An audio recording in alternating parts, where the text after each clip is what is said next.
Hello and welcome back to our channel. Today's video I'm going to show you how to fix your UFL Mobile not working. So there could be many reasons why your UFL application is not working. First of all, let's start by simply clearing the cache. So long tap on the UFL, then tap the I button. It will lead you to a settings page of app info. Scroll below and tap on storage. Clear the cache.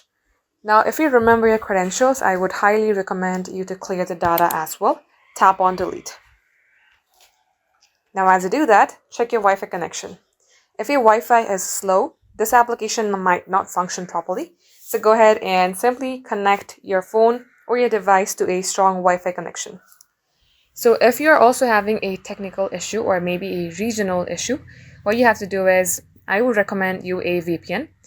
You're going to have to simply install a VPN or use an existing VPN if you have it, and then try launching your application and see if it fixes your problem.